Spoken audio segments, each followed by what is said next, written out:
Captain Jake Murphy looked at the screens in front of him. Something was wrong. The numbers on his computer were moving in ways they should not move. He had been flying ships for 20 years. He knew when trouble was coming. The ship New Horizon was big and slow. It carried 200 people to their new home on Haven's Rest. Most of them were farmers and teachers. They wanted to start fresh on a new world. Jake was supposed to get them there safe. "Lisa, come look at this," Jake called. To his security chief, Lisa Grant walked over to Jake's chair. She was a strong woman who knew how to fight. But she had never seen readings like these before. "What is it, Captain?" Lisa asked. "I don't know, but something big is out there. 3 somethings. They're hiding from our sensors." The ship was flying through empty space between human worlds and alien worlds. This area was supposed to be safe. No one was supposed to fight here. But Jake felt scared. In the lower decks, families were eating dinner. John Davis sat with his 2 kids, Tom and Emma. John was a farmer. He wanted to grow food on the new world. His kids were excited about their new home. "Dad, will there be animals on the new planet?" Emma asked. She was only 6 years old. "Yes, honey, lots of animals. And you can help me take care of them," John said. At another table, Mary Collins was reading to a group of children. Mary was a teacher. She loved kids and wanted to start a school on Haven's Rest. The children listened to her story about brave heroes. "And then the hero saved everyone," Mary said. The kids clapped and smiled. Nobody knew that danger was coming. On the bridge, Jake's worst fears came true. 3 huge ships appeared out of nowhere. They were bigger than anything Jake had ever seen. The ships were black and covered with sharp edges. They looked like giant metal monsters. "Battle stations!" Jake yelled. Lisa ran to her weapons. But she knew they could not win. The New Horizon was not a warship. It was made to carry people, not fight. The alien ships fired blue beams at them. The beams hit the New Horizon, and all the lights went out. For a second, when they came back on, nothing worked right. "They hit us with ion cannons," Lisa said. "Our weapons are dead. Our engines are dead. We can't move." Jake tried to send a message for help, but the radio was dead too. They were alone. The alien ships came closer. Jake could see them better now. They had writing on them that looked like snake marks. These were Zephyrian ships. Jake had heard stories about the Zephyrians. They were mean and cold. They thought humans were weak. "They're boarding us," Lisa said. She could see small ships coming from the big alien ships. Jake picked up the ship's intercom. "All families go to the dining hall. Stay together. Do what they say. Don't fight them." But Jake knew that would not help. The Zephyrians were not here to talk. The alien soldiers came through the ship's doors like a green wave. They were tall and covered in scales. They had long claws and yellow eyes. They moved fast and did not make noise. The leader was bigger than the others. His scales had scars all over them. His eyes burned like fire. This was General Vexstar. He was one of the most feared Zephyrian commanders. The families were pushed into the dining hall. The children cried and held on to their parents. John Davis held Emma and Tom close to him. Mary Collins tried to calm the scared kids. "Why are you doing this?" John asked. "We're just farmers." General Vexstar looked down at John. When he spoke, his voice sounded like grinding metal. "You are humans. That is enough." The Zephyrian soldiers began to separate the adults from the children. Parents screamed and tried to fight, but the aliens were too strong. "No, don't take my babies," a woman cried. "Please, they're just kids." John begged as soldiers pulled Emma and Tom away from him. General Vexstar watched it all with cold eyes. "The young ones will come with us. They will help us learn about humans. The adults are not needed. Mary Collins stepped forward. She was not big, but she was brave. You can't take the children. I won't let you. The general looked at her. You cannot stop us, teacher. Your species is weak. But Mary would not give up. She grabbed Emma's hand. Run, kids. Hide, some of the children tried to run, but there were too many alien soldiers.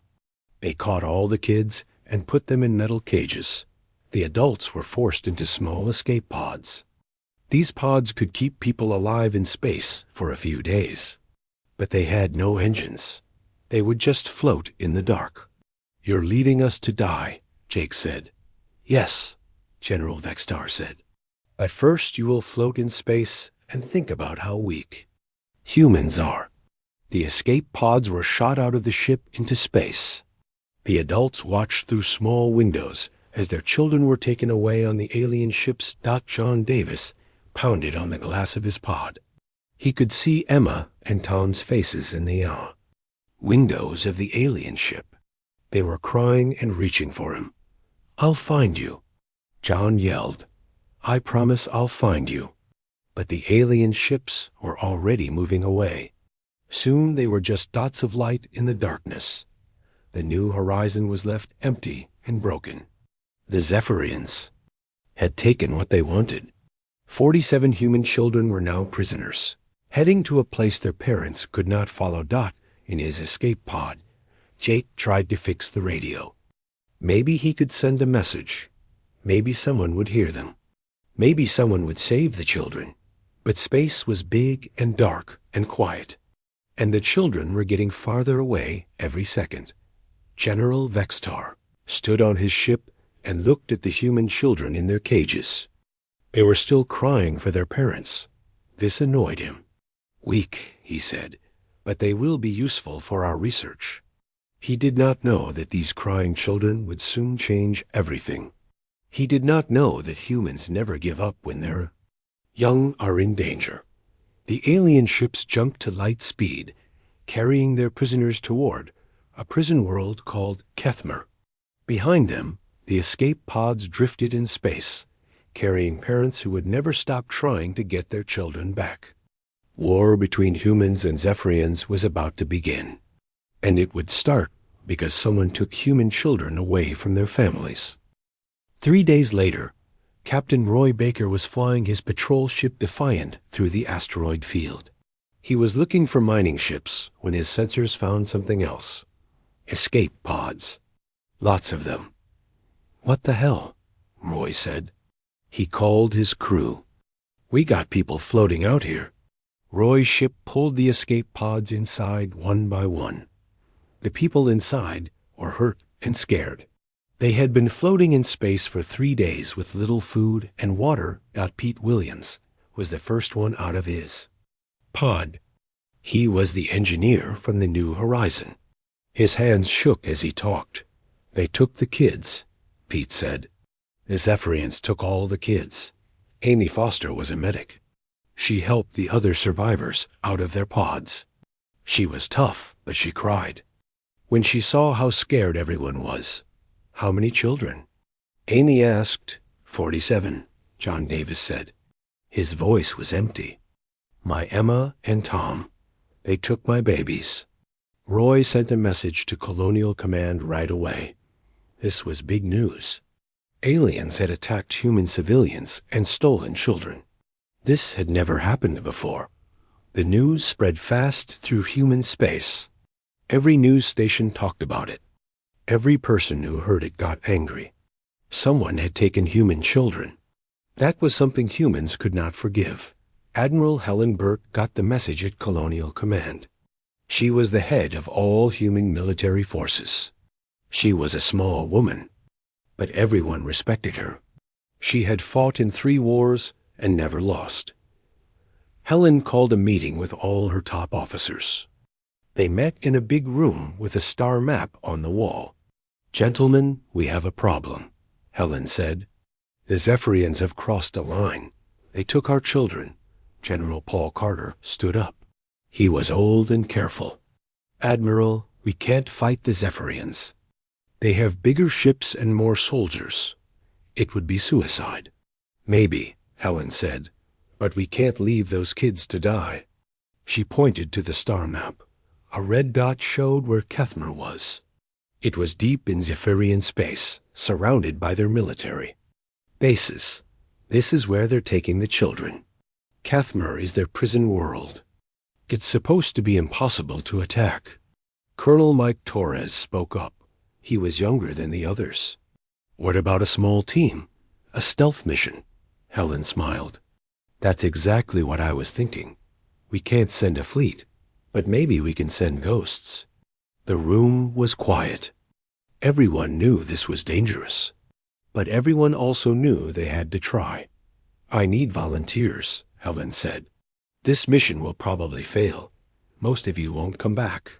Every officer in the room raised their hand. Helen picked Commander Alex Stone to lead the mission. Alex was different from other officers. He had been a special forces soldier before he became a ship captain. He knew how to fight dirty and win against bigger enemies.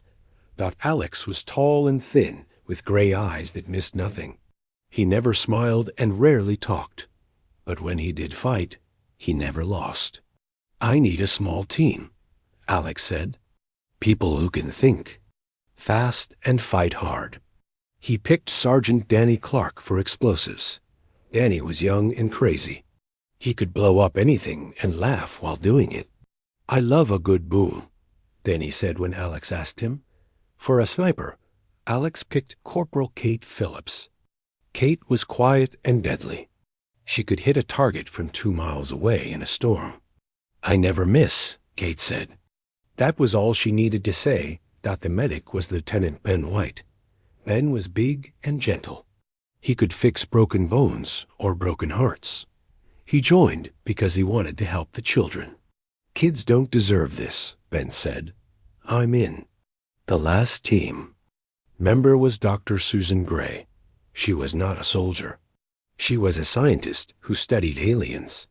She knew how Zephyrian technology worked. You'll need me to understand their systems, Susan said. I can get you inside their base. Alex's ship was called the Ghost Rider. It was small and fast and could hide from enemy sensors. The ship was painted black and had special armor that bent light around it. The team spent 2 days getting ready. They studied maps of Kethmer and learned about Zephyrian guards. They practiced fighting in the ship's small training room. Danny made special bombs that would not hurt the children. Kate cleaned her rifle and checked her scope. Ben packed medical supplies for 47 kids. Susan studied Zephyrian computer codes. Alex just sat and thought. He knew this mission was almost impossible, but he also knew they had to try. Human children were counting on them. The night before they left, Alex called his team together. Listen up, he said. We're going into hell to get those kids. Most of us won't make it back, but that's okay, because those children are worth it. Danny grinned. I always wanted to see a Zephyrian prison. Now I get to blow one up. Kate nodded. I've got enough bullets for all of them. Ben looked serious. Those kids have been alone for too long. Time to bring them home. Susan checked her equipment. I've broken their codes. We can get inside. Alex looked at each of them. Good. Let's go steal some children back. The Ghost Rider left the space station in the middle of the night. No one else knew they were going. If they failed, the government could say they never sent them. The ship flew 3 3-star systems to reach Zephyrian space. They had to be very careful. Enemy patrol ships were everywhere. Alex used tricks he learned in special forces. He hid behind solar flares and flew through asteroid fields.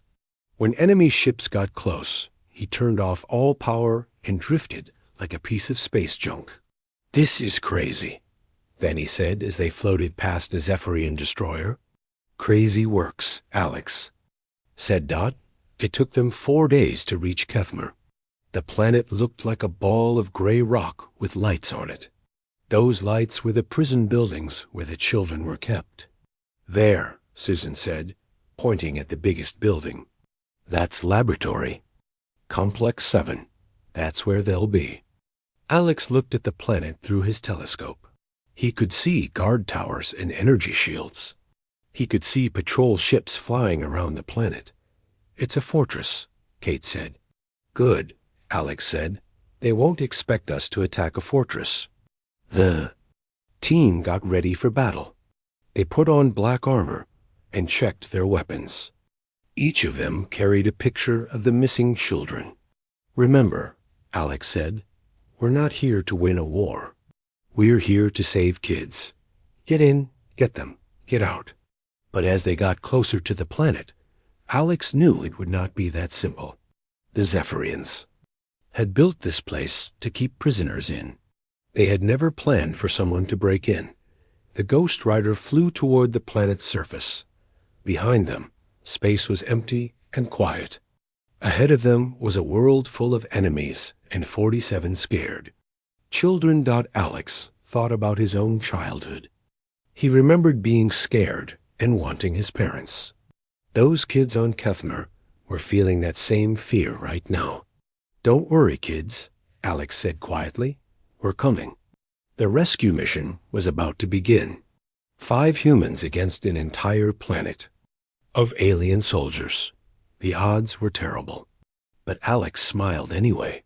Humans were good at beating terrible odds, especially when children were involved. Kethmer was the ugliest planet Alex had ever seen. Gray rocks covered everything. The sky was always dark. The only colors came from the prison lights that never turned off. The Ghost Rider landed behind a mountain of rocks. Alex and his team got out and looked at their target. Laboratory Complex 7 was huge. It had tall walls, guard towers, and an energy shield that glowed blue around the whole building. How do we get in there?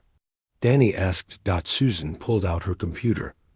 I've been studying their systems. The shield has a weak spot near the north gate. It flickers every 12 minutes when the generators reset. Kate looked through her rifle. Scope. I count 20 guards on the walls, more inside. Ben packed his medical bag. Those kids have been here for a week. They'll be scared and hurt. Alex studied the building. We go in during the next shift change. Susan, can you get us fake passes? Already done, Susan said.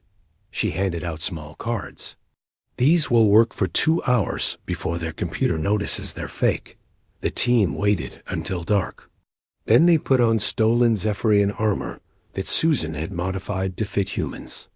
The armor was heavy and smelled bad, but it would fool the guards from far away. They walked to the north gate just as the energy shield flickered. Susan quickly typed on her computer and created a gap in the shield. The team slipped through. Halt, a Zephyrian guard said. He was 8 feet tall, with green scales and yellow eyes. Susan showed him their fake passes. She had learned to speak some Zephyrian language. We are here for the night shift, she said in her hissing voice. The guard looked at the passes and let them in. Alex was amazed. They were actually inside the most secure prison in Zephyrian space. The hallways were long and white. Everything smelled like chemicals and fear. Alex could hear sounds coming from different rooms. Some sounds were machines. Some sounds were worse. The children are in Section C, Susan whispered. 3 levels down. They found stairs and went down. The deeper they went, the worse it got. Alex could hear crying. Human crying. Children's voices calling for their parents. I'm going to kill every one of these lizards, Danny said quietly. Not yet, Alex said. First we get the kids. They reached Section C. Through a window and a door, Alex saw something that made him angry. Human children were sitting in small cells. They looked thin and scared. Some were crying. Others just stared at nothing. In one cell, Alex saw Emma and Tom Davis. Emma was holding her brother and singing a song there. Mother used to sing. Both kids had tears on their faces. In another cell, Tim Rogers sat alone. He was only 8 years old, but he was trying to be brave. He had made a small flag out of his torn shirt. It was supposed to be an Earth flag. Lucy Adams was in the cell next to Tim. She was 12 and trying to take care of the younger kids. She was telling them stories to help them not be scared. "We need to get them out now," Ben said. His voice was angry. Susan worked on the door locks with her computer. "Bees are complex. Give me 5 minutes." While Susan worked, Alex watched the children. They were braver than most adults he knew. They were helping each other and not giving up. This made Alex proud to be human. Down the hall, Kate saw movement. "Guards coming," she whispered. 2 Zephyrian soldiers were walking toward them. Alex and Danny hid behind a corner. When the guards got close, Alex grabbed one and Danny grabbed the other and knocked them out quietly. "Good timing," Susan said. "Got it." The cell doors opened. The children looked up with hope and fear. They had been hurt so much that they were afraid to believe rescue was real. "It's okay," Ben said gently. "We're humans. We're here to take you home." Emma Davis started crying, but this time she was crying because she was happy. "Are you real? Are we really going home?" "Yes, honey," Alex said. "We're going to get you back to your dad." The children came out of their cells slowly. Some were hurt. Some could barely walk. Ben started helping the sick ones right away. "Can you walk?"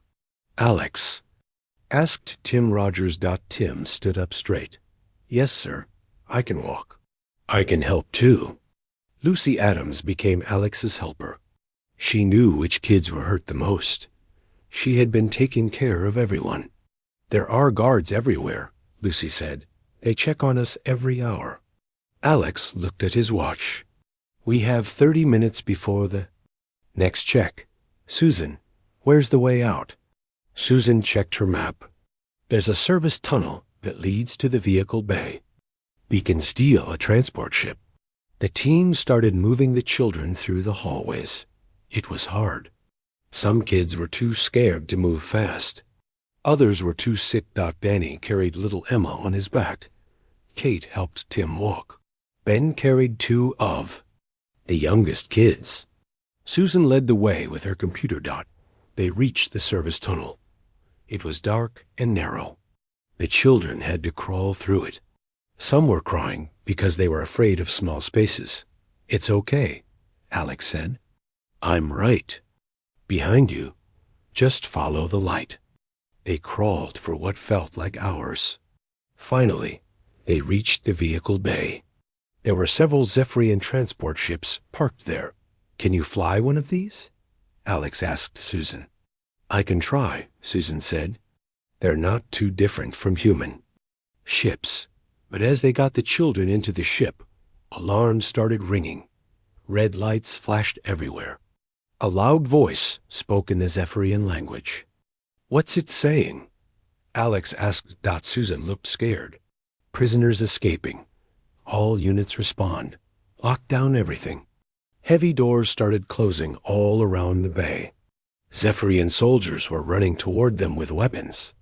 "Get the kids strapped in," Alex yelled. "We're leaving now." Danny ran to the bay doors and started setting up his explosives. "I'll blow us a way out." Kate found a good shooting position and started picking off guards with her rifle. Her shots were perfect. Every bullet hit its target. Ben made sure all the children were safe in the ship. He sang to them to keep them calm while the battle went on around them. Susan got the ship's engine started, but she was having trouble with the controls. "This is harder than I thought." More guards came into the bay. These were bigger and had better armor. They were shooting energy weapons that made the air sizzle. Then Alex heard a voice that made his blood cold. It was General Vexstar on the intercom. "Humans," the general's voice hissed. "You dare to come to my prison? You dare to steal from me?" The general's voice was full of rage. Alex had never heard anything so angry. "I will find you," the general continued. "I will make you suffer for this insult. No one has ever escaped. From Kefmer, no one." Danny's bombs exploded and blew a hole in the bay doors. Air rushed out into space, but the ship's shields kept them safe. "Go, go, go." Alex yelled. Susan managed to get the ship moving.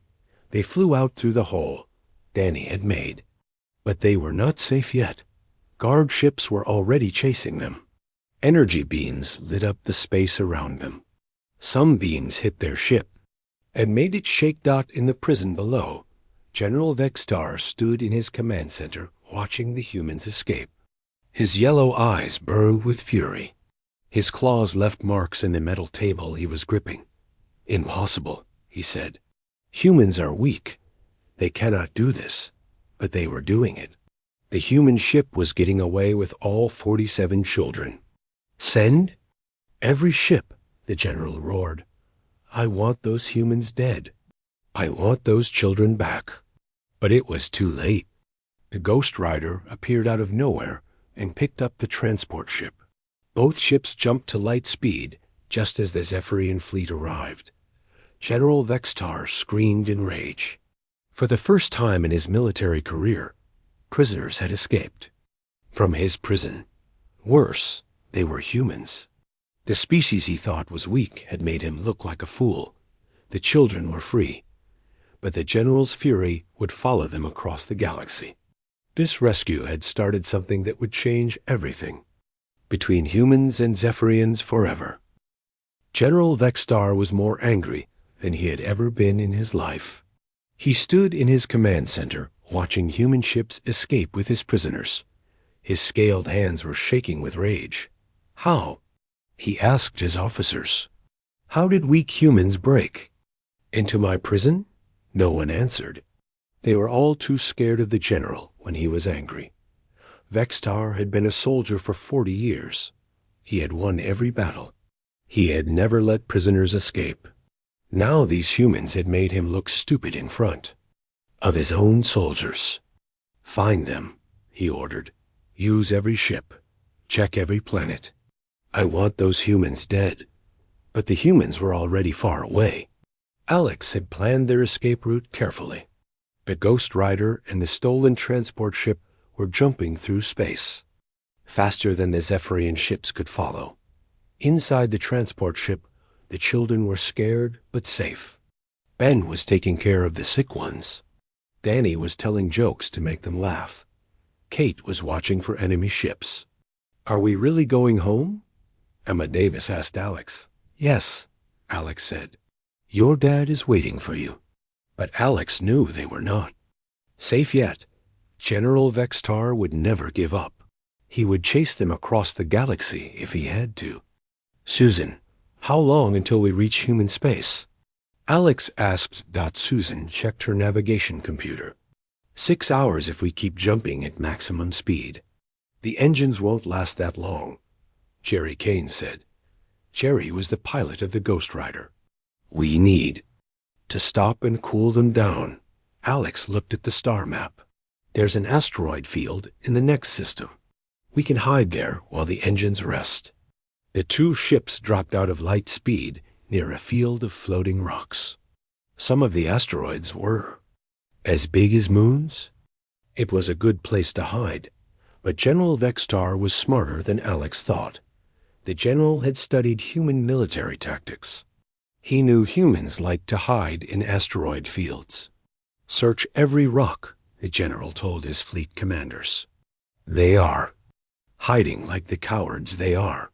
20 Zephyrian warships spread out through the asteroid field. Their sensors swept back and forth looking for the human ships. Alex watched the enemy ships on his screen. They found us faster than I expected. What do we do? Danny asked. Alex thought for a moment. They could try to run, but the children's ship was slow. They could try to fight, but they were outnumbered 20-1. We make them come to us, Alex said. Danny, can you turn this asteroid field into a minefield? Danny grinned. I like the way you think, boss. While Danny planted bombs on asteroids, Kate found good shooting positions. Susan worked on jamming Zephyrian communications. Ben kept the children calm and safe. Kids were going to play a game. Ben told them, "We're going to see how quiet we can be. The quietest one wins a prize." The children were scared, but they trusted Ben. They sat very still, and quiet. Alex moved their ships deeper into the asteroid field. He wanted to make the Zephyrians come close, where his team could fight them better.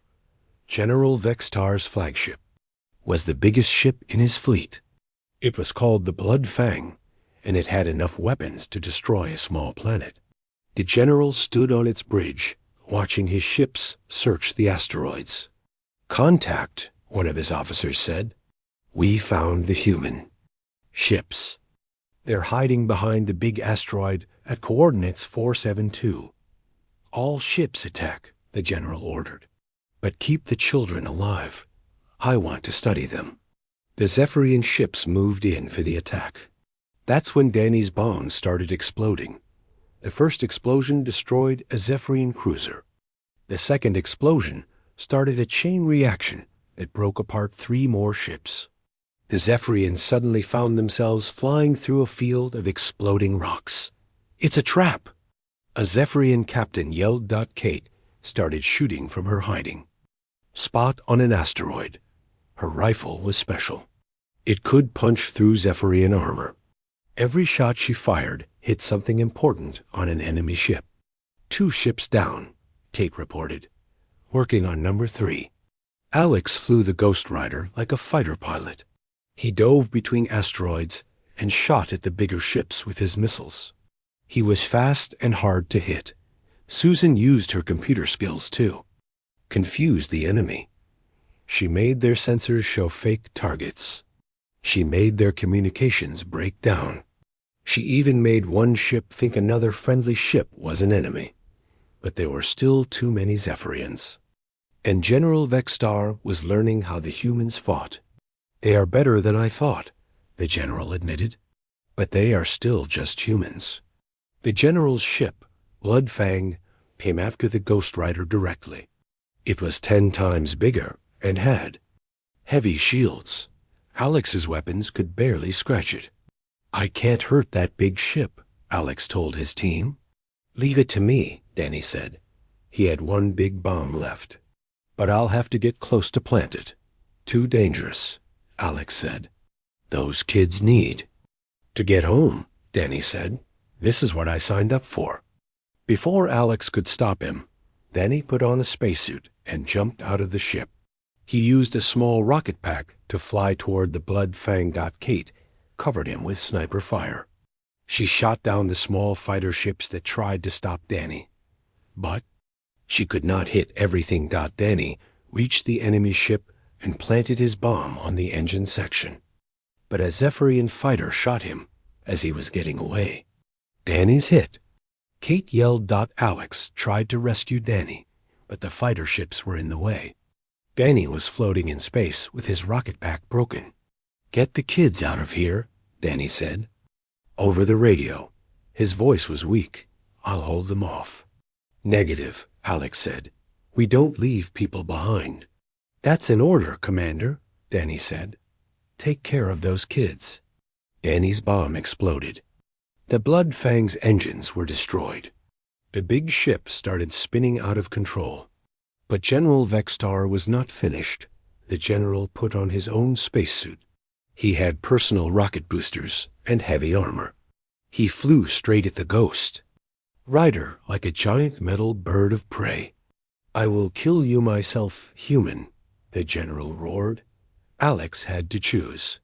He could stay and fight the general, but the children would be in danger. Or he could run and save the kids. "Jerry, get the children's ship to the jump point," Alex ordered. "I'll handle the general." Alex flew the Ghost Rider away from the other ship. General Vextar followed him, just like Alex hoped. The 2 ships danced between the asteroids. The general's suit had better weapons, but Alex's ship was faster. They shot at each other as they flew through the floating rocks. "You cannot win, human," the general said. "I have been fighting since before you were born." "Maybe," Alex said, "but I'm fighting for something you don't understand." Alex led the general into a narrow canyon between two asteroids. The general followed, thinking he had trapped the human ship. But Alex had planned this. Kate was waiting in the canyon with a rifle. "Now!" Alex yelled. Kate fired one perfect shot. The bullet hit the general's rocket pack, and it exploded. The general went spinning through space, his armor damaged and his weapons offline. "Impossible," the general said as he crashed into an asteroid. "Humans are weak. This cannot be happening." But it was happening. The human ships escaped from the asteroid field while the general floated helplessly in space. His fleet was destroyed or scattered. The children were safe. Alex felt sad about Danny. His friend had died to save the kids. But Danny had gotten what he wanted. The children were going home. Danny would be proud, Kate said. "Yeah," Alex said. He would. Behind them, General Vexstar was rescued by one of his remaining ships. He was hurt and angry and embarrassed, but he was also impressed. Humans had beaten him. They had fought better than he thought possible. They had sacrificed themselves for their young. "Interesting," the general said to himself. "Very interesting." He would remember this battle for the rest of his life, and he would never underestimate humans again. The children were almost home, but General Vextar would be waiting for the next time humans and Zephyrians met in battle. The Ghost Rider and the transport ship with the children finally reached human space. Alex felt relief for the first time in days. They had done it. All 47 children were safe. Space Station Alpha was the first human base they reached. Thousands of people were waiting there. News crews, military officers, and most importantly, the families of the rescued children. John Davis was standing at the front of the crowd. He had been waiting there for 3 days, hoping his children would come home. When he saw Emma and Tom come out of the ship, he started crying. "Daddy!" Emma yelled and ran to him. Tom followed right behind her. John picked up both his children and held them tight. "I thought I lost you forever," he said. "We knew you would come for us," Emma said. "Lucy told us humans never give up on their kids." All around the docking bay, families were reunited. Parents hugged children they thought they would never see again. The children were thin and scared, but they were alive. Mary Collins, the teacher, was there too. She had survived in the escape pod and was rescued with the other adults. When she saw her students, she cried with joy. "You were so brave," she told Lucy Adams. "You took care of everyone." Lucy hugged her teacher. "I remembered what you taught. You always help others." Ben White, the medic, made sure all the children got medical checkups. Most of them were okay, just hungry and tired. A few needed special care, but they would all recover. The news of the rescue spread across all human worlds like wildfire. Every person in human space heard about how 5 soldiers had gone into enemy territory and brought back 47 children. People were amazed. The Zephyrians were supposed to be the strongest military in the galaxy. Their prisons were supposed to be escape-proof. But humans had done the impossible. Admiral Helen Burke held a ceremony to honor the rescue team. Alex, Kate, Ben, and Susan stood in front of thousands of people. There was one empty chair for Danny Clark, who had died saving the children. "These 4 people risked everything for children they had never met," Admiral Burke said. "They show what it means to be human." Alex did not like ceremonies, but he stood quietly while people clapped. He was thinking about Danny and wishing his friend could see this. After the ceremony, Alex visited Danny's parents. They lived on a farm on Earth. Danny's mother, Carol Clark, hugged Alex and cried, "Thank you for bringing those children home." she said. Danny always wanted to help kids. He would be happy. He saved them all, Alex told her. He was the bravest person I ever knew. But while humans celebrated, something else was happening in Zephyrian space. General Vexstar was in trouble. The Zephyrian High Command was not happy with the general. He had let humans escape from their most secure prison. He had lost 20 ships to 5 humans. This was embarrassing for their entire military. How do you explain this failure? High Commander Zareth asked. Zareth was the leader of all Zephyrian forces. He was older and meaner than General Vexstar. The humans fought differently than we expected, Vexstar said. They were willing to die for their young. This made them dangerous. Humans are weak. Zareth said, You were defeated by weakness. Vexstar wanted to argue, but he could not. He had been beaten. His perfect record was ruined. I request permission to study humans more carefully, Vexstar said. We underestimated them. This cannot happen again. High Commander Zareth was quiet for a long time. Then he spoke. Very well. You will lead a new project. Learn everything about human military tactics. Find their weaknesses. Next time we fight them, we will be ready. General Vexstar bowed. This was his chance to get revenge and restore his honor. But the general was not the only one studying the rescue. Other alien species had been watching too. They saw how humans fought when their children were in danger.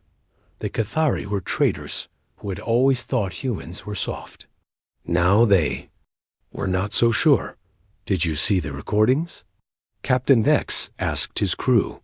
5 humans destroyed a Zephyrian fleet. Impossible, his second officer said. I saw it myself, Captain Vex said. Maybe we should be more careful when dealing with humans. The Mortani were warriors who respected strength. They had ignored humans before, thinking they were weak farmers and merchants. Now they wanted to know more. These humans have what we call pack fury, War Leader Korth said. They become deadly when their young are threatened. We should remember this. Even the peaceful Eldari were impressed. They had studied many species, but they had never seen anything like the human rescue mission. Their bond with their offspring is stronger than we calculated, Elder Naya said. This species bears watching.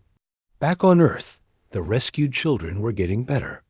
They stayed in hospitals for a few weeks, but then they went home with their families. Emma and Tom Davis went back to their farm with their father. Emma still had nightmares sometimes, but she was getting stronger. Tom started drawing pictures of spaceships. He said he wanted to be a pilot like Commander Stone when he grew up. Lucy Adams became famous for taking care of the younger children during their captivity. People called her a hero, but she just wanted to go back to school and be a normal kid. Tim Rogers kept the little flag he had made in prison. He put it in his bedroom to remember that humans never give up. All the children had scars from their experience. But they also had something else. They had seen the worst that aliens could do. And they had seen the best that humans could do. They knew their people would always come for them. 6 months later, Alex got a new mission from Admiral Burke. Intelligence had learned that General Vexstar was building a new fleet. He was training his soldiers to fight humans specifically. He's coming for revenge, Admiral Burke said. Are you ready?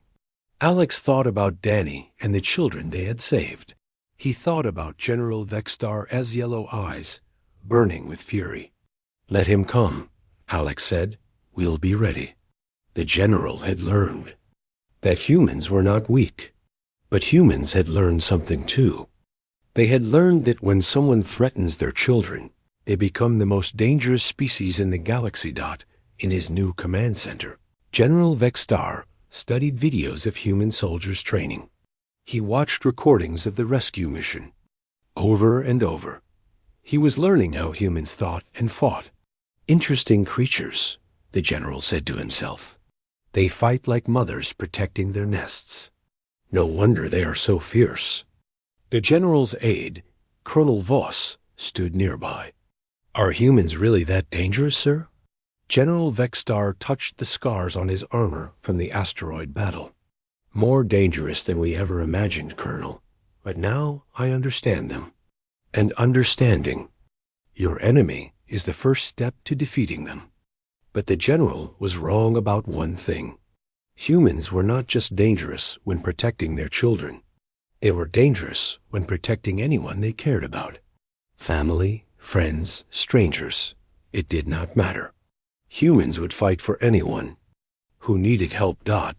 This was something the general would learn the hard way when their species met again in battle. The rescued children grew up to become teachers, doctors, soldiers, and leaders. They never forgot what happened to them on Kethmer.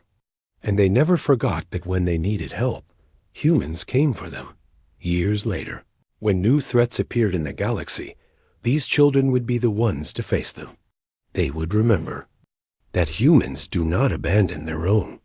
They would remember that sometimes 5 people can change the fate of 47 children. And they would remember Danny Clark, who gave his life to bring them home. The story of the rescue became legend throughout human space. Parents told it to their children.